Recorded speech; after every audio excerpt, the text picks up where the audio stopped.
பரம் கொண்ட உம்மை முலைப்பால் மனம் கொண்ட செவ்வாயும் பரம் கொண்ட களிமயிலும் 12 கண்மலரும் சிரம் கொண்ட மறை இறைஞ்சும் சேவடியும் செந்தூரன் கரம் கொண்ட வேலும் எந்தன் கண்ணை விட்டு நீங்கவே. இதெல்லாம் நானே சொல்றேன்னு நினைச்சுக்காதீங்கோ. இது வந்து குமரகுருபரர், அதாவது இந்த மாலையை சொல்றேன் நானு, சக்கலகலாவல்லி மாலையை பத்தி. அதனால எனக்கு ஒண்ணுமே தெரியாது. அவர் வந்து எழுதி வச்சிருக்கார். அதை படிச்சுட்டு அதுல அர்த்தத்தெல்லாம் அங்க இங்கெல்லாம் பார்த்து அதை வச்சுட்டு தான் நான் சொல்றேன்னே தவிர்த்து எனக்கு வந்து இதுல வரப்போறது இப்ப அஷ்டாவதானி, அந்த அஷ்டாவதானியே நான் இல்லை. அதனால இப்ப அஷ்டாவதானி அதெல்லாம் அவர் கேட்க போறாரு. வரம் உங்களுக்கு எல்லாம் வரம் கேட்கறதுன்னா பிடிக்குமா அப்படின்னு எனக்கு தெரியல. பட் நம்ம வரம் கேட்கிறோம். வரம்னு நம்ம அப்படி சொல்லாம எனக்கு இது வேணும் அது வேணும் அது வேணும்னு கேட்கறது இல்லையா. என்னோட குழந்தைக்கு வந்து நான் ஃபர்ஸ்ட் வரணும், இல்ல திருமணம் நடக்கணும், இல்ல குழந்தை பிடிக்கணும், அது எல்லாமே வரம் தான். அப்படி நம்ம வரம் கேட்கிறோம். நம்ம சாதாரணமா வந்து பேசி இறைவனோட பேசி கேட்கிறோம். ஆனா இவர் என்ன பண்ணிருக்காரு, இந்த வரம் வந்து 3 வரம் கேட்கிறோம். இந்த பாட்டுல நம்ம இப்ப பார்க்க போறோம் 8வது பாட்டு. எட்டாமல் இருக்கும் அந்த பாடல்கள்ல நம்ம 8 வரோம். இப்போ எட்டத்துக்காக வரோம். 8வது பாட்டா நம்ம இப்ப அதை பார்க்க போறோம். நம்ம எல்லாருமே கல்வி எல்லாம் கற்றுருக்கோம். ஆனா எல்லா கல்வியும் கற்றா கூட எல்லாரும் ஒரே நிலையில இருக்காளா? எதுக்காக அப்ப பரீட்சை வைக்கணும்? வேண்டாமே. இப்ப 10th என்னோட பேரனுக்கு பரீட்சைக்காக நான் வந்திருக்கேன். நானும் மேத்ஸ் இப்ப கூட இது வரைக்கும் சொல்லி கொடுத்துருந்தேன், இந்த கணக்கெல்லாம் போடுற அப்படின்னு. அது மாதிரி அதாவது அவளெல்லாம் நம்ம எத்தனைதான் ட்ரெயின் பண்ணாலும் அவ வந்து எல்லாரும் ஒரே மாதிரி எழுத மாட்டான். அந்த டயத்துல அவளுக்கு என்னவோ அந்த கிராஸ்பிங் பவர்னு இருக்கு இல்லையா, அதை வச்சுட்டோ அது இல்லை கடவுளோட அனுகிரகமும் இருக்கணும், எல்லாமே சேர்ந்து இருக்கணும். அப்படி இருந்தாதான் அவன் வந்து கல்வி கற்றதுல ஒரு பயன் இருக்கும். அதனால கல்வி கற்பவர்கள்லாம் எல்லாரும் ஒரே நிலையில இருந்துட மாட்டான். இருந்தாக்கப்ப பரீட்சையே வேண்டாம். அதனால குடத்துல விளக்கு போல நன்னா படிச்சிருந்தா கூட, நன்றாக படிச்சிருந்தாலும் அவள்லாம் யாரும் தெரிந்து கொள்ளும்படி அதை வந்து நான் நிறைய படிச்சிருக்கேன், எனக்கு எல்லாம் தெரியும்னு ஒருத்தர் சொன்னாங்க. சரி நீங்க 2-3 வார்த்தை இங்க சொல்லும் போல, ஐயோ எனக்கு சொல்லவே தெரியாதே அப்படின்னு. அதனால யாருக்கு என்ன பிரயோஜனம்? நீங்களே எல்லாத்தையும் வச்சிருந்து அதுலயே ஊறினாக்க அதுக்கு பிரயோஜனம் இல்லை. அதை எடுத்து வைக்கணும். எப்படி அருணகிரிநாதர் இந்த மாதிரி பெரியவா எல்லாரும் எடுத்து வைத்தாலோ அதை வந்து நம்ம வந்து மற்றவர்களுக்கும் பகிர்ந்து கொடுக்கணும். எப்படி நம்மளோட செல்வத்தை பகிர்ந்து கொடுக்கணும், அது மாதிரி நம்மளோட கல்வி பகிர்ந்து கொடுத்ததுனால நமக்கு வந்து அந்த மலர்கெடியில ஊர்மே அது மாதிரிதான் ஊருமே தவிர்த்து நம்மளோட அந்த தன்மை ஊருமே தவிர்த்து அது கம்மியாகாது. அதனால வந்து ஸ்பீச்சுக்கு போக போறோம். நான் இன்னைக்கு ஸ்பீச்சு கொடுக்க போறேன் அப்படின்னு போவேன்.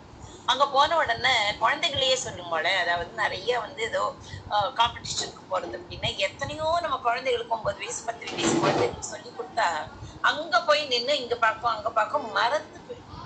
அது மாதிரி அந்த சொல் வன்மை இருக்கே அது வேணும். அதாவது வெளியில எல்லாருக்கும் தெரியற மாதிரி சொல்லணும். அதனால சாதாரணமா கேட்பா, சாக போனாயா பேச போனாயா அப்படின்னு கேட்பா. அப்படின்னு ஒரு பழமொழி உண்டு. அதாவது அவையில எப்படி பேசணும்னா தெளிவா பேசணும். தெளிவுன்னா என்ன அர்த்தம்? மற்றவாளுக்கு புரியணும். நான் பேசி முடிச்சுட்டேன் அப்படின்னு பேசுறது பெரிய பேச்சு கிடையாது. அவ மனசுல உள்வாங்கினாயான்னு இந்த அரசு பள்ளியில எல்லாம் அந்த கவர்மெண்ட் ஸ்கூல்ல எல்லாம் கேட்பா. அண்டர்ஸ்டுட் அப்படின்னு இங்கிலீஷ் மீடியத்துல கேட்கிறாளே தவிர்த்து இதுல வந்து நீ உள்வாங்கினாயா, எழுந்துரு, நீ என்ன சொன்ன, அதெல்லாம் கேட்டு இது பண்ணுவா இல்லையா. அதனால அது வந்து அப்சர்வேஷன் பவர்னு பேரு. கான்சென்ட்ரேஷனா இருக்கணும் அதுக்கு. அதனால தெளிவாக பேசுறதுங்கிறது சில பேருக்கெல்லாம் மரணவே, ஐயோ எனக்கு அடுத்த சான்ஸ் வருது, நான் எப்படி பேச போறேனோ எப்படி சொல்ல போறேனோன்னு பயந்துப்பா. வேதனையே உண்டாக்கும். எவ்வளவு கற்றிருந்தாலும் சரி, கற்றதை வந்து பிறரோட உள்ளம் கொள்ளணும். அது அதாவது உள்ளம் நிறைந்து இருக்கணும். அட் சேம் டைம் அவளுக்கு புரியணும், நிறைவா இருக்கணும். அப்படி வந்து சொல்ற புலவர்கள்லாம் ரொம்ப கொஞ்சமா தான் இருக்காங்க. அதனால எவ்வளவு கத்திருந்தாலும் அது சொல் வன்மை இருக்கணும். அதாவது பிறருக்கு அறியும்படி தெளிவாக சொல்லணும். சொல்வளம் வள்ளல் வெறுக்கியா மாணவை மண்ணுறுத்தும் செல்வமும் உண்டு சிலருக்கு தான், சில பேருக்கு தான் இருக்கும் அப்படின்னு நீதி நெறி விளக்கத்துல வந்து குமரகுருபரரே சொல்லியிருக்காரு. நீங்களாம் நிறைய பார்த்துருக்கீங்க. இயற்கையில எத்தனை இருக்கு, எத்தனை மரங்கள் இருக்கு, எத்தனை பூக்கள் சோலைகள் இருக்கு இல்லையா? இல்ல பண்ணா நீங்க செடி எல்லாம் பாருங்க, சோலை சின்ன சின்ன எல்லா பூவும் மனமா இருக்கா இல்லையா? எல்லா பூக்கும் அந்த மனம் கிடையாது. மரங்கள் எல்லாம் மலர்கள்லாம் மலர்வது உண்டு. ஆனா எல்லாமே நறுமணமா இருக்கிறது இல்லை இல்லையா? அது மாதிரி கல்வி கற்றவர்கள்லாம். ஆனா நீங்க நினைக்க கூடாது கல்வி கற்றவர்கள் தான் சிறந்தவர்கள், கல்வி கல்லாதவர்கள் சிறந்தவர் இல்லை, அப்படி கிடையாது. பாகுபாடு இல்லை.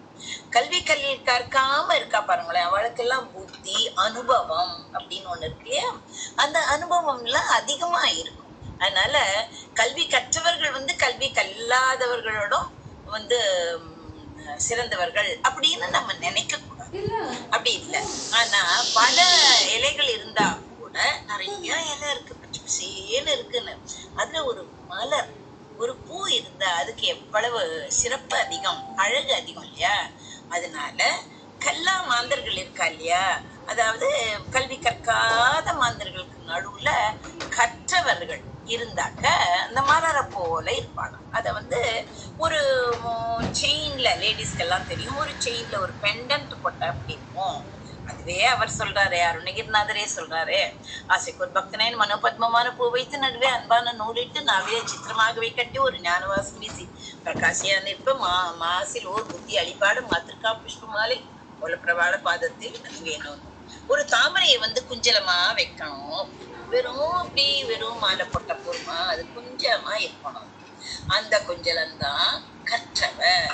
இப்ப மாலையா இருக்குன்னா கல்லாதவர்களுக்கு நடுவுல ஒரு கற்றவர் இருந்தா அது நறுமணம் வீசக்கூடிய ஒரு மலர் மாதிரி இருக்கும். அப்ப மலர்ந்து மனம் பரப்பும் நறுமலர்களை போன்று அந்த கல்வி கற்றவர்கள்லாம் விளங்குவார் அப்படின்னு சொல்றது திருக்குறள்ல நீங்க பார்த்திருப்பீங்க. நிறைய சொல்லுங்க. அவையில பேசாம இருப்பா இல்லையா? கற்றிருந்தாலும் மனமில்லா மலர் போலதான் அவளும் மலர் தான். ஆனா எப்படிப்பட்ட மலர்? மனம் இல்லாது. அவர்கள்லாம் படிச்சுக்கா, நிறைய படிச்சுக்கா.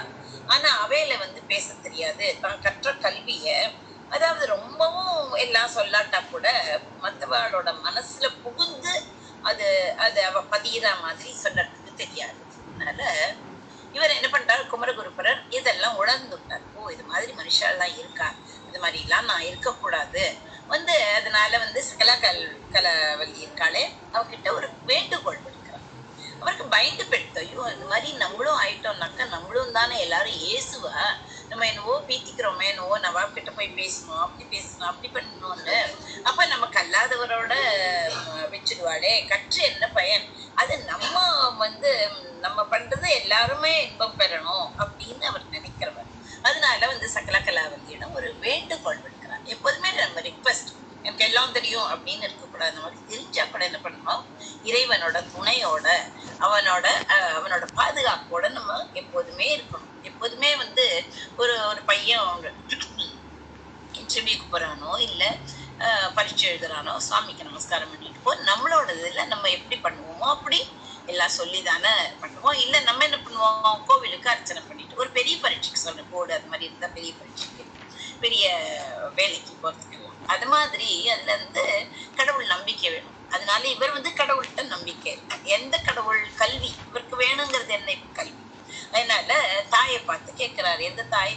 இந்த சகல கலாவல்லியான சரஸ்வதியை பார்த்து கேட்கிறார். தாயே, நான் கல்வி எல்லாம் கற்றுட்டேன், ஆனா அதை பயன்படுத்தி அவையெல்லாம் சொல்வளத்தோடு சும்மா நான் காத்தால போனேன், நான் மார்க்கெட்டுக்கு போனேன், ஒரு முட்டைக்கோசு வாங்கினேன், அதை கட் பண்ணேன், கறிட்டு வந்துச்சேன். இதையே அழகா சுவையா சொல்லலாம். சொல் வளம். அந்த சொல் வளத்தோடு பேசணும். நானு அதுக்கு வேண்டிய திறமையை எனக்கு கொடு. எனக்கு தெரியாது, நான் சும்மா கொச்சையா தான் பேசுவேன். பட் அந்த வளம்ங்கிறது இருக்கு இல்லையா, எல்லாராலையும் அது பேச முடியாது. அருள வேண்டும். சொல்விற்பனமும் தந்து அடிமை கொள்வாய் அப்படின்னு அப்புறம் முழுசா ஃபுல்லா வரும். அந்த இடம் மட்டும் என்ன? சொல்விற்பனமும் தந்து அடிமை கொள்வாய். விற்பனம்னா என்ன? புலமை. புலமைன்னா என்ன? எனக்கு அதுல எக்ஸ்பர்ட் ஆகணும் அப்படின்னு. எக்ஸ்பர்ட்ஸ்ன்னு எல்லாத்துலயுமே இருக்கு, எல்லா துறையிலையும் இருக்கு, ஈவன் கிரிக்கெட்லயும் இருக்கு, எல்லா துறையிலையும் இருக்கு. அதனால வாக்கு வளம். வாக்குங்கிறது என்ன? நம்மளோட வாயிலேந்து வருதுதான். ஆனா அது இஷ்டத்துக்கு நம்ம வளரக்கூடாது. அது எனக்கு தான் பேச தெரியும் அப்படின்னு வீட்டுல பேசுற மாதிரி பேசக்கூடாது. அதை எழுதக்கூடாது இல்லையா? எழுதுறது வேற, பேசுறது வேற, கொச்சையா பேசுறது வேற. அதனால வாக்கு வளம் வேணும் அப்படின்னு விண்ணப்பிக்கிறார். நம்மளும் அப்படிதான் விண்ணப்பிக்கணும் இறைவன்கிட்ட. எனக்கு வாக்கு வளம் வேணும். இஷ்டத்துக்கு நம்ம நம்ம நீ நீ பேசு, பரவாயில்ல பரவாயில்ல அப்படின்னு சொல்றாளே தவிர்த்து அந்த பேச்சிலையும் ஒரு வன்மை இருக்கணும். அதுல அவையில நன்னா பேச வல்லவரை வாக்கி, இப்ப வாக்கி டாக்கின்னு ஒண்ணு இருக்கு, உங்களுக்கு எல்லாம் தெரியும் இல்லையா? போலீஸ்காரனோ இல்ல பெரிய பெரிய அந்த பாதுகாப்பாளர்லாம் வருவா, அவள்லாம் வச்சுப்பா எல்லாம். அதுக்கே வாக்கி டாக்கின்னு பாத்துக்கோங்களேன். நம்மளையும் வாக்கின்னு இருக்கு. எங்க அப்பாவுக்கு வாக்கீச கலாநிதினு பேர். அது யார் கொடுத்தாருன்னா மகாபெரிவா இருக்கா இல்லையா, சந்திரசேகர், அவர் தான். வாக்கீசம்னா என்ன? அந்த இது சொற்கள் வாயிலேந்து வர வாச்சகங்கள்னு பேர். அதுக்கு கலாநிதியாவே இருக்கார். கலாநிதி, கலானாலே இந்த வாணி தானே, அதே பொக்கிஷமா இருக்கார் அப்படிங்கிற ஒரு அர்த்தத்தோட ஒரு வாக்கீச கலாநிதின்னு. டாக்டர் பட்டம் இருக்கு, அந்த பட்டம் இருக்கு, எந்த பட்டம் இருந்தாலும் அதெல்லாம் ஒதுக்கி தள்ளி விட்டுட்டு இந்த வாக்கீச கலாநிதி மட்டும்தான் தன்னோட பேரோட இணைச்சுப்பார். அது மாதிரி என் அப்பா பத்தி பெருமையா சொல்லல, அது சாதாரணமா இருந்தாலும் அது மத்தவ எல்லாத்தையும் ஒதுக்கிட்டு வக்கீச கலாநிதினா வாக்குக்கு கலாநிதியா இருக்கார் அப்படின்னு. ஏன்னா அது வாக்கின்னு வந்ததுனால நான் சொல்றேன். இல்லப்பனா தற்பெருமை எப்போதுமே கூடாது. அதனால நல்லா பேசுறவா, அது எதுல பேசணும்? மேடையில இருந்து. இந்த பேச்சாளர்கள்லாம் இருக்காள், இந்த பாலிட்டிஷியனை பத்தி நான் சொல்லவே. நல்ல தமிழ் புலமை இருக்கிறவாள் வாக்கி அப்படின்னு சொல்லுவாங்க. இது எப்படி வாக்வின்னு வடமொழியில அதோட திரிபு தான் வாக்விங்கிறது. அதனால நான் வன்மை இருந்தா என்ன பண்ணோம்? பலரையும் மகிழ் செய்யும். அதனால 10,000 பேருக்கு 10,000 பேருக்கு ஒருத்தர் தான் வாக்கு வன்மை உடையவரா இருப்பார் அப்படின்னு யார் சொல்றா? ஔவையார் சொல்ற. எல்லாராலையும் பேசிவிட முடியும். பேசுவோம். இப்பெல்லாம் என்ன வீட்டுல எப்படி பேசுறோம்? இல்ல இந்த சீரியல் தானோ பாக்குறேன். காத்தால ஆரம்பிச்சு அது எப்ப ஆரம்பிக்குதுன்னு எனக்கு தெரியல. காத்தால ஆரம்பிச்சா ராத்திரி எத்தனை மணி மட்டும் 10:30 மணின்னு வச்சுக்கோங்களேன் வரைக்கும் போறது. அதுல ஏதான ஒரு நல்ல சொல்லா இருந்து ஏதான சொல்லும் போல பார்க்கலாம். ஏதானும் அப்படி இருக்காது. ஏன்னா அது பொழுதுபோக்கு வேற. அதனால அது வேண்டான்னு சொல்லவே, அது வேற. அதனால 10,000 பேருக்கு ஒருத்தர் தான் வாக்கு வன்மையோட இருப்பா அப்படின்னு ஔவையார் சொல்றார். ஆர்த்த சபை 101 1001 புலவர் வார்த்தை 10,000 அப்படின்னு கணக்கு சொல்றார். ஔவையாருக்கு தெரியாதே இல்லை. சின்ன வயசுலயே கிழவி மாதிரி கிழ மாதிரி பேசுறிய அப்படின்னு. ஆனா கிழவி ஆனவளே சின்ன வயசுல ஆனவ வேண்டி வரம் பெற்றாள் அத கணபதி கிட்டே இல்லையா? அதனால அவ கிழவின்னு நம்ம தான் சொல்றோம். அவ்வை பாட்டின்னு சொல்றோம். ஆக்சுவலி அவ பாட்டியே இல்லை. சின்னவ கல்யாணம் பண்ணிக்க வேண்டான்னு அப்பவே தன்னை முதுமையே கேட்டா. நம்ம என்ன பண்ணோம்? முதுமையிலேயே நம்மள இளமையா இருக்கணும்னு அழகுபடுத்திக்கிறோம். இதெல்லாம் மாற்று இதா இருக்கு. அவ இளமையிலேயே முதுமையே வாங்கிட்டான். அவ பக்குவமும் அடைஞ்சான். அதனால கற்றவர்கள்லாம் என்ன பண்ணணும்? சரி, நான் படிச்சுட்டேன், நிறைய படிச்சுட்டேன். இப்ப நான் 503 திருப்புகளும் படிச்சுட்டேன்னா நினைவாற்றல் இருக்கோ? இப்ப நீங்க கைத்தல நிலைகிறே சொல்லுங்க அப்படின்னா அது தெரியும், ஃபர்ஸ்ட் லைன் தெரியும், அடுத்தது தெரியாது, ஆனா நான் படிச்சிருக்கேன் அப்படின்னு சொல்றதுல ஏதாவது பிரயோஜனமும் இல்லை. நினைவாற்றல் வேணும். இதுன்னு சொல்லல, நான் திருப்புகள் உங்களுக்கு எல்லாருக்கும் தெரியுமேன்னு சொல்றேன். வேற ஏதான படிச்சிருப்போம். நம்ம ராமாயணம் படிச்சிருப்போம், இல்ல மகாபாரதம் படிச்சிருப்போம், இல்ல ராமலிங்க அடிகள் படிச்சிருப்போம், இல்ல பட்டினத்தார் படிச்சிருப்போம். எதுவா இருந்தாலும் அப்பெல்லாம் நல்லா படிச்சிருப்போம். இப்ப அதை சொல்லுன்னா ஐயோ எனக்கு அது கொஞ்சம் கூட நினைவே இல்லையே அப்படின்னு நம்ம சொல்ற மாதிரி. அப்போ நினைவாற்றலுடன் இருந்தாதான் கற்றவற்றை நல்லா பயன்படுத்த முடியும். ஆனா 2 2 4 2 3 6 ஏன்னா அது சொல்லி பழக்கமா போயிடுது. அதனால கற்றவற்றை மறந்து போகாம இருக்கிறதுக்கு என்ன பண்ணணும்? அடிக்கடி உபயோகத்துல கொண்டு வரணும். அதனால அவளோட கற்றவற்றை மறந்தாக்க கல்வி பயனே கிடையாது. அதனால அது எப்படி இருக்கு? நீங்க உங்ககிட்ட ஒரு குடத்தை கொடுக்குறேன், இன்னொத்திக்கிட்டயும் ஒரு குடத்தை கொடுக்குறேன். ஆனா இவ குடத்துல தண்ணி ரொப்பிண்டு வரா. ஆனா தண்ணி அதுல சேரவே மாட்டேங்கிறது யாருக்கும் புரியல. ஆனா அவ கொண்டு இந்த குடத்துல தண்ணி ஃபுல்லா இருக்கு. ஏன் அப்படி அப்படின்னா இவ குடத்துல ஒரு ஓட்டை இல்லையா? அதனால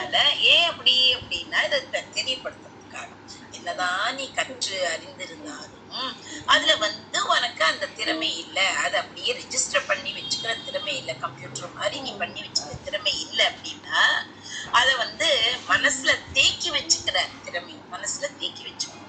மனசுல தேக்கி வச்சுக்கிற திறமை இல்லைன்னா படிச்சும் பிரயோஜனம் இல்லை அப்படின்னு. அதனால பேசுறவாளுக்கு என்ன இருக்கும்? ஞாபக சக்தி இருக்கும். ஞாபக சக்தி ரொம்ப இன்றியமையாதது. ராமனோட அம்புரா தோணியை பத்தி நீங்க எல்லாம் கேள்விப்பட்டிருக்கீங்க இல்லையா? அதுல வந்து என்ன ஆகும்னா ஒரு அம்புதான் இருக்கும். எடுக்க எடுக்க எடுக்க எடுக்க அந்த அம்புகள் வந்துட்டே இருக்கும்.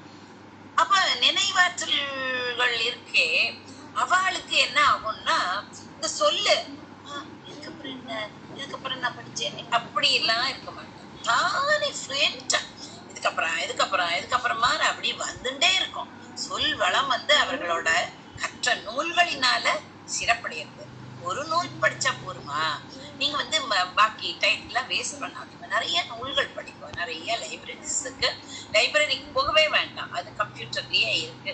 யாருக்கு எந்த நூல் வேணும்னு சொல்லுமோ நான் உங்களுக்கு அதை எதுல வருது எந்த சைட்ல வருதுன்னு உங்களுக்கு சொல்றேன், எல்லாம் படிக்கலாம். அது மாதிரி பல நூல்களை கற்றாதான் பயன் உண்டு. ஒரு நூலை கற்கிறதுனால பயன் இல்லை. அதுக்காக நீங்க திருப்புகழ் கட்டா பயன் இல்லைன்னு சொல்ல, அதுலயே பல நூல்கள் வந்துடுது.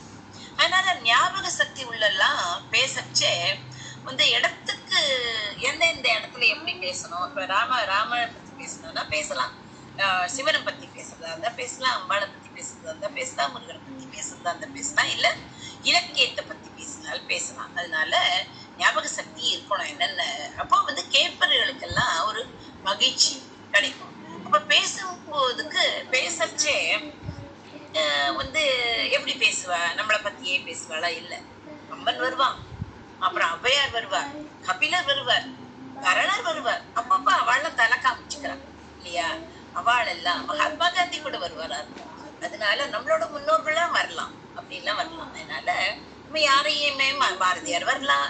அதனால யாரையுமே மறக்காம அந்த கொட்டேஷன்ஸ் எல்லாம் சொல்லலாம் இல்லையா? அவள்லாம் வந்து நமக்கு கை கொடுப்பா. நம்ம மறந்து போயிடுதுன்னா ஓ அவரை சக்தி சக்தி சக்தி என்று சொல்லு, சங்கடங்கள் யாவிரையும் கொல்லு அப்படின்னு சொல்றேன்.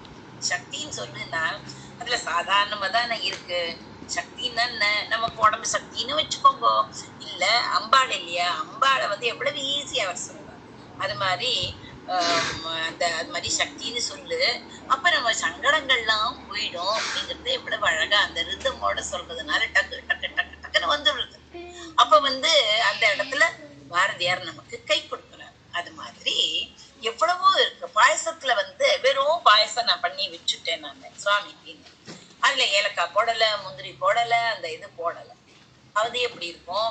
அடுத்த இதுல அடுத்த பாத்திரத்துல ஏலக்காய் முந்திரி அப்புறம் வந்து இந்த கிஸ்மிஸ் எல்லாம் போட்டாங்க, அது எப்படி இருக்கும் இல்லையா? அது மாதிரி பேச்சாளர்கள்லாம் பேச்சுக்கு இடையே இடையே என்ன பண்ணுவா, வேற அறிஞர்கள்லாம் முன்னாடி சொல்லி வச்சா பாருங்க அந்த கொட்டேஷன்ஸ் எல்லாம் சொல்லு. அதெல்லாம் தான் முந்திரி நமக்கு அந்த திராட்சை.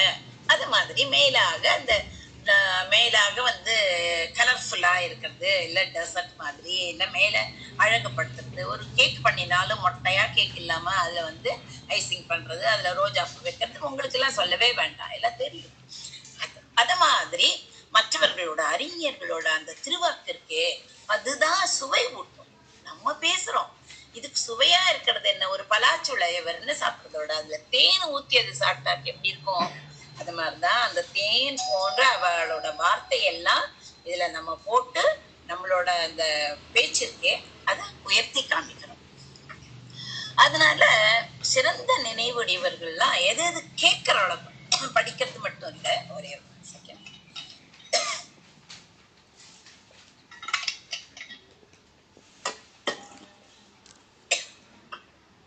கேட்ட உடனே அதையும் நினைவுல பதிச்சு கொள்வார். ஒரு தடவை சொன்னா போறோம், அதை வந்து உள்ளத்துல பதித்து கொள்வா. அவளை வந்து என்னன்னு சொல்றதுன்னா ஏக சந்த கிராகிகள் அப்படின்னு சொல்றது. அவளை என்ன சொல்றது? ஏக்கன்னா ஒண்ணு, ஏக சந்த கிராகிகள் அப்படின்னு சொல்றது. சில பேர் என்ன பண்ணுவா, ஒரே சமயத்துல பல வேலைகளை பண்ணுவா. அதாவது ஒரே சமயத்துல கரெக்டா பண்ணணும், மாஸ்டர் ஆஃப் நன் அது மாதிரி இருக்கக்கூடாது. வந்து ஒரே சமயத்துல பல எல்லாத்தையும் கவனிச்சு அதை மனசுல நிறுத்துறதுல சிறப்பா இருப்பா. அப்படி வந்து ஆற்றல், அப்படிப்பட்ட ஆற்றல் இருக்கிறவர்களை வந்து அவதானம் அப்படின்னு சொல்றது. அப்படின்னு ஒரே சமயத்துல பலவற்றையும் கேட்டு அதை மீண்டும் சொல்லும் அவதான திறமை சில பேருக்கு தான் இருக்கும், சில பேருக்கு இருக்கும்.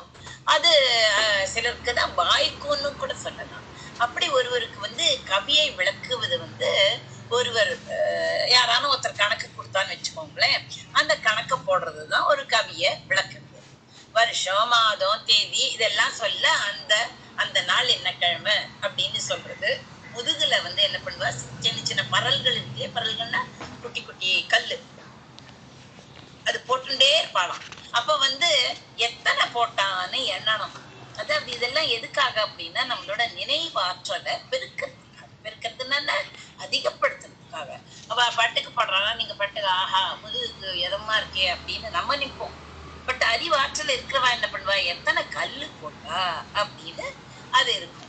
அதனால அவற்றை எண்ணுவது வந்து அந்த அறிந்து அந்த நினைவுல வச்சுக்கிறது. அவள்லாம் அவதானிகள். வடமொழியிலையும் மத்த மொழியிலையும் வல்ல புலவர்கள் கூட நிறைய பேர் இருந்திருக்கா. காலமேகம் உங்களுக்கு தெரியும். அப்படி வந்து அவ வந்து அவதானம் பண்றதுல, அவதானம்ங்கிறது என்ன, அதுல கான்சென்ட்ரேட் பண்ணி அதை வந்து மனசுல இருத்தணும். ஆனா 8 வகையான செய்திகள் சில பேர் ஒரே சமயத்துல உணர்ந்து அது அஷ்டாவதானின்னு சொல்லுவோம். அஷ்டாவதானின்னு அவதானிய வந்து அஷ்டாவதானி 8 வகையான செயல் ஒரே இடத்துல பண்ணிடுவாளாம். இப்படியே தசாவதானம் இருக்கு, சதாவனம் இருக்கு. அது மாதிரி அவதானங்கள் எல்லாம் செய்து செய்யறவாளும் இருக்கு. சோழசாவதானிகளும் இருக்கா. ஒண்ணுமே வேண்டாம், ஒரு இது இருந்தா கூட போறோம், அது கூட நமக்கு பண்ண தெரியலையே, இந்த அவதானங்களை எல்லாம் எனக்கு அருளணும் அப்படின்னு எவ்வளவு அழகான கோரிக்கை பாருங்க. அருணகிரிநாதர் அப்படிதான் ஒரு பாட்டுல 7 அருள் கேட்டார். அவர் வரம்னு கேட்காம 7 அருள் கேட்டார். உங்களுக்கு எல்லாம் தெரியும், வரம்ங்கிறது எப்படிவோ கேட்டா தசரதன் கிட்ட கையை கேட்டான்னு தெரியும். அதெல்லாம் அப்புறமா யூஸ் பண்ணிக்கலாம் அப்படின்னு. அது மாதிரி இவர் என்ன பண்றார், தமிழ்ல எனக்கு அது மாதிரி வேணும், அஷ்டாவதானி ஆகணும், நான் வந்து அது மாதிரி அவதானம் பண்ணணும் அப்படின்னா எல்லாத்தையும் நான் நினைவுல, நமக்கு ஆசை தானே, ஒரு பாடலை ஒரு தடவை படிச்சாக்க எனக்கு அப்படியே பைஹார்ட் பண்ணி எனக்கு அப்படியே சொல்லணும் அப்படின்னு ஆசை இருக்கு. ஆனா அதுக்கு நம்ம வழி கொடுக்க மாட்டேங்கிறோம். அதனால சொல் விற்பனமும் அவதானமும்னு அது அவதானத்தை பத்தி அவர் சொல்றாரு. வாக்கு உண்மை உடையவர்கள்லாம் அப்படி உடையவர்கள்லாம் பேச்ச வந்து இந்த சபையில கேட்கறான்னு வச்சுக்கோங்களேன். அப்ப அவள்லாம் அந்த சமயத்துல ரொம்ப மகிழ்ச்சி அடையிறா இல்லையா. அதனால நம்ம வந்து மத்தவாளை மகிழ்ச்சி பண்றதுக்கு கூட நமக்கு அது ஒரு கருவியா இருக்கு. அதனால அவதான செய்பவர்களோட ஆற்றலையும் அவ வந்து அவையில சபையில இருக்கிறவ வந்து கண்டும் கேட்டும் அந்த நேரத்துல இன்புறான். புலவர் வந்து அப்பப்போது பேசினாலும் அவதானம் செய்தாலும் அந்த நேரத்தோட நின்று போயிடும். இப்போ ஒருத்தன் விகட கவி பண்றான் அப்படின்னு மிமிக்ரி பண்றான்னா எல்லாரும் சிரிக்கிறோம், அத்தனை பேரும் சிரிக்கிறோம், அது என்ன ஆகுது, அதோட நின்று போயிடுது. அது வீட்டுக்கு போய் கொஞ்ச நேரம் நமக்கு ஒழிச்சுட்டு இருக்கோம், அது யாருக்கான சொல்லுவோம், மறுநாள் கேட்டா மறந்து போயிடும். அது வந்து ஆனா சில பேர் சில காலம் அதை வந்து நினைச்சு பாராட்டிட்டு இருப்பான். ஆனா ரொம்ப நாளுக்கு அப்புறமா அது காத்தோட போயிடும். அன்னைக்கு சொன்னாரே உனக்கு நினைவு இருக்கா அப்படின்னு கேட்டா, ஐயோ எனக்கு நினைவே இல்லையே. அதனால வந்து அவதானமும் அப்படிதான். ஒருவர் ரொம்ப அழகாக பேசுறான்னா அதை கேட்டாக்க நம்ம மகிழ்ச்சி அடைகிறோம். பேச்சு நிகழ்ந்த காலத்துக்கு பிறகு அந்த கேட்டவர் வந்து அதை பற்றி யார்கிட்டயோ ஒருத்தட்ட சொல்லும் போது அந்த செய்தியை கேட்டவருக்கு நேரே கேட்டாலே அந்த இன்பம் இருக்காது. நமக்கு வந்து ஒரு பாதி மறந்து போயிடும், நம்ம சொல்றது வேற மாதிரி இருக்கும், அவர் சொல்றதும் சுவையோட சொல்றதும் நம்ம சொல்றதும் வேற. அதனால பல காலத்துக்கு முன்னாடி ஒருத்தர் பேசிய பேச்ச பிற்காலத்துல ரொம்ப வருஷம் முன்னாடி பேசின பேச்ச பிற்காலத்துல நினைத்து பார்க்க முடியவே முடியாது. ஆனா அதுவே ஓலையில ஏற்றி எழுதி வச்சாக்க இந்த திருப்புகழ், இந்த சகலவக்கலாவல்லி மாலை இதெல்லாம் அவ எழுதி வச்சதுனால நமக்கு அப்படியே நமக்கு வந்திருக்கு.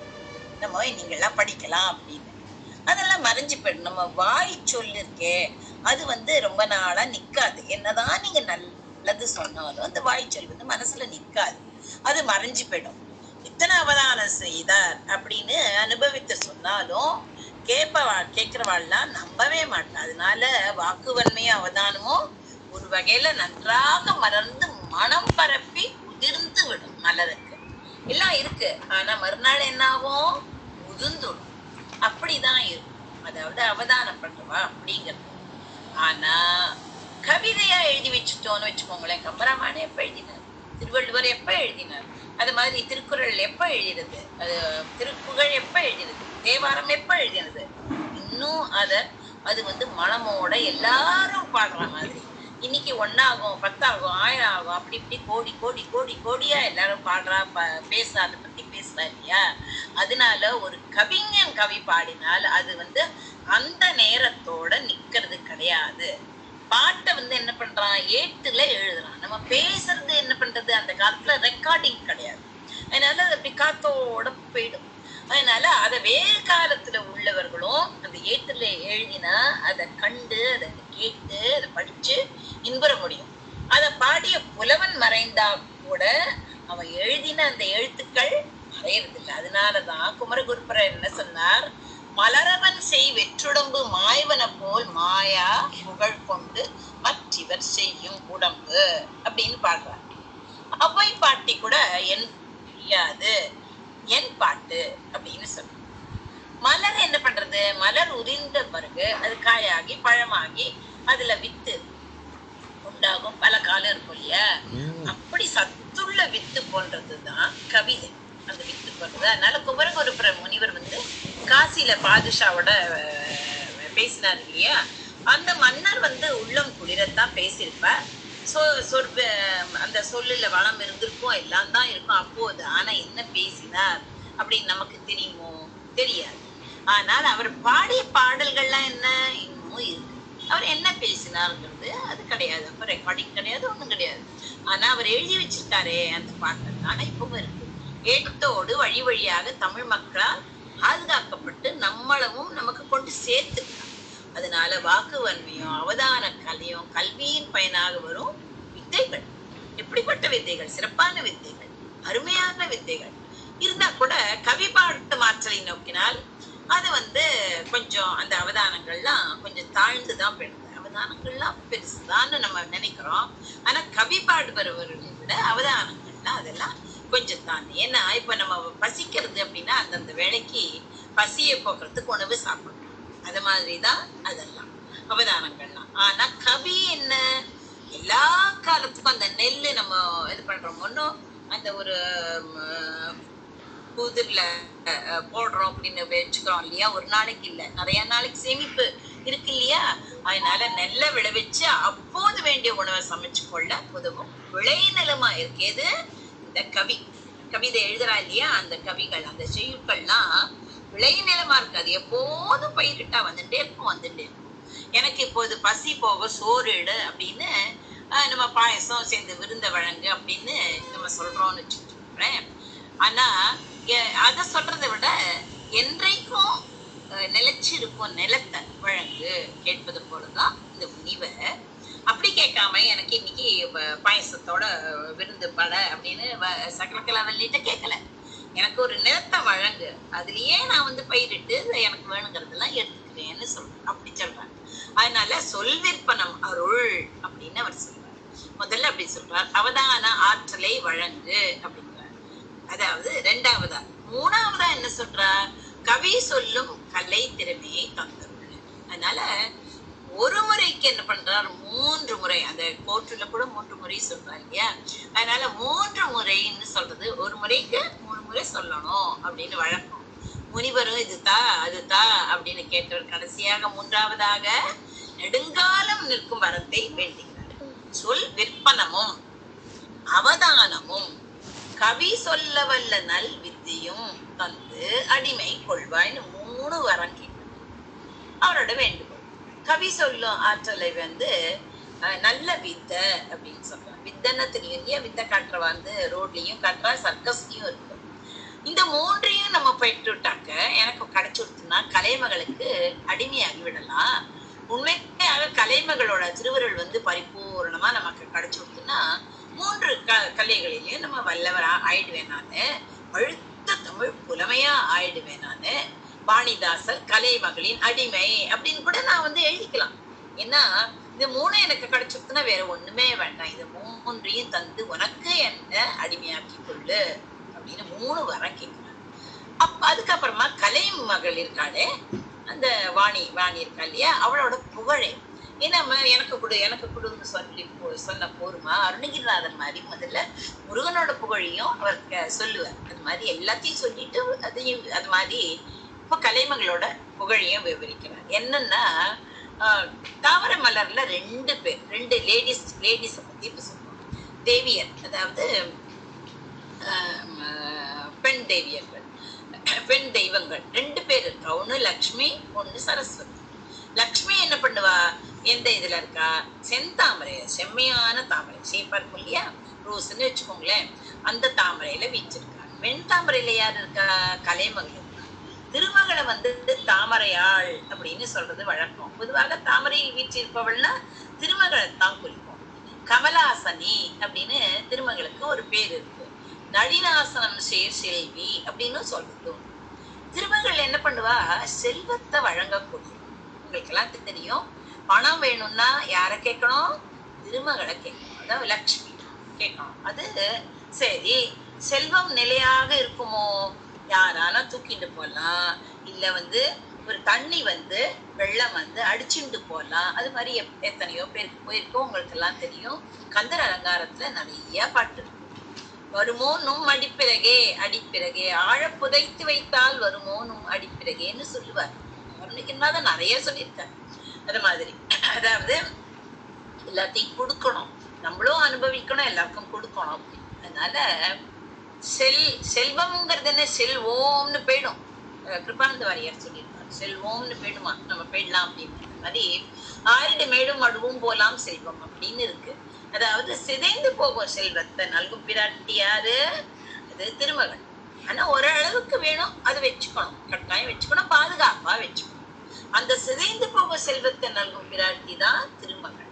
ஆனா பொருட்செல்வத்திலும் சிறந்தது கல்வி செல்வம். நான் கல்வியை எங்கேயான பூட்டி வச்சிருக்கேன்னா, நானு என்னோட புத்தியிலேயே இருக்கு, என்னோட தலைக்குள்ள இருக்கு. அது எப்ப வேணாலும் எடுத்துக்கலாம், எடுக்க எடுக்க எடுக்க எடுக்க குறையாம இருக்கும். அதனால வந்து ஒரு காலம் சிதையாது, யாரும் திருடிண்டு போக முடியாது, ஒரு காலம் சிதையாது, பிறவிதோறும் அது தொடர்ந்து வரும். அது மாதிரி ஒருமைக்கண் தான் கற்ற கல்வி ஒருவருக்கு எழுமையும் ஏமா புடைத்து அப்படின்னு திருவள்ளுவர் எதைதான் சொல்ல அவர் சொல்லியிருக்காரு இல்லையா. செல்வம் வந்து அழிஞ்சு போகும், திருடர் பயத்தை உண்டாக்கும், அதை வச்சுக்கிறதே பயம், இந்த எங்கேயாரும் தூக்கிட்டு போயிடுவானோ அப்படின்னு நம்ம சேஃப்டி லாக்கர்ல நம்ம. அதனால லேடிஸ் இப்ப பாருங்க, யாரும் நல்ல தங்கமே போட்டுக்கிறது இல்லை. எல்லாம் கல்யாணத்துக்கு போனாலே இதான ஆர்டிபிஷியல். ஏன்னா ஆமா, அவ்வளோ தூரம் போய் நான் எடுத்துட்டு வரணும் என்னகே, அதனால நான் எடுத்துட்டு வரல. அதனால நம்ம பண்ணி கூட பிரயோஜனம் இல்லாம இருக்கும். அதனால திருடர் பயத்தை உண்டாக்குறது. அப்புறம் பிற யாராலும் அது வந்து எடுத்துட்டா குறைஞ்சு போயிடும். அதாவது அந்த நகைன்னு இல்லை, செல்வத்தையே நிறைய பணம் மூட்டை கட்டி வச்சுக்கோன்னு வச்சுக்கோங்களேன், அதுவே எடுத்துட்டு போயிட்டாக்க அது குறைஞ்சிடும். அத்தகைய குறைபாடு இந்த செல்வத்துக்கு கிடையாது.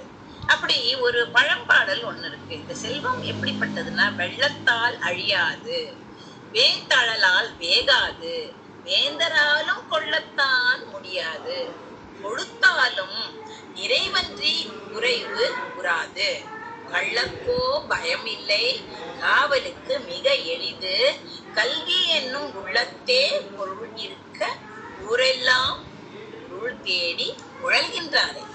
கல்விங்கிற ஒரு செல்வம் இருக்கச்சு, ஏன் வந்து செல்வத்தை நாடி இந்த ஒரு அந்த ஒரு அங்க எங்கன்னு போறா அப்படின்னு ஒரு பழம்பாடல். இந்த வேறுபாட்டை நமக்கு எப்படி செல்வமும் கல்வியும், கல்வியா செல்வமான பாட்டெல்லாம் இருக்கு இல்லையா, அந்த வேறுபாட்டை இந்த பழம்பாடல் விளக்குகிறது. நளினாசனம் செல்விக்கு அது கஷ்டம், ஒரு காலமும் சிதையாமல் இருக்கும்படியான கல்வி செல்வத்தை போன்ற பேரு வேறு எதிரியுமே கிடையாது அப்படின்னு இவர் சொல்றார். செல்வத்தை நிலையாதது என்று வெறுப்பவர்கள்லாம் முனிவர்கள், அதனாலதான் அதை தீண்ட மாட்டாங்க. அதனால கல்வி செல்வத்தையும் ஞானம்ங்கிறது என்ன, அறிவு, ஞானத்தையும் அவள்லாம் அந்த முனிவர்கள் சிரேஷ்டர்கள் அவள்லாம் விரும்புவார். தான் ஈட்டிய பொருளை எல்லாம் அது வந்து அவர் பட்டினத்தார் எவ்வளவு ஈட்டினார். அந்த பட்டின பிள்ளையார் வந்து கல்வி செல்வத்தை அவர் பெற்றிருந்தார். அவர் வந்து கலைமகள் வந்து இந்த பேற்றை, அத கல்வி பேற்றை தருபவள். இததான் அவ குமரகுருபரர் சொல்றார். நளினாசனம் செல்விக்கு அரிது என்று ஒரு காலமும் சிதையாமை நல்கும் கல்வி பெரும் செல்வ பேரு சகல கலாவல்லியே அப்படின்னு கலைமகளையும் திருமகளையும் ஒப்பிடுறார். எப்படி கலைமகள்னா என்ன, திருமகள்னா என்ன அப்படின்னு. அதனால கலைமகளிரோட சிறப்பை எடுத்துரைக்கிறார். கல்வியே பெரும் செல்வம், அதை பெறுவது பெரிய பேரு. அது நம்மளால பண்ண முடியாது. இந்த சகல கலாவல்லியோட அருள் இல்லைன்னா அந்த செல்வத்தை உடையவளிடம் அழியா செல்வத்தையா கேட்பது. அழியா செல்வத்தை தான் கேட்கணும் இல்லையா? வற்றாத கல்வி செல்வ பெயராக இருக்கும் அன்னையை பார்த்து அந்த கல்வியின் விளைவுகளாகிய வாக்குவன்மை, அவதான திறமை, கவித்துவம், அப்படி 3 வரங்களை கேட்கிறா. இப்ப அந்த பாட்டு இப்ப ஜெயஸ்ரீ அதை பாடுவான். அப்புறமா நான் சொல்றேன். எல்லாருக்கும் நமஸ்காரம். சொல் விற்பனமும் அவதானமும் கவி சொல்ல வல்ல நல்வித்தையும் தந்து அடிமை கொள்வாய் நளினாசனம் சேர் செல்விக்கு அரிது என்று ஒரு காலமும் சிதையாமை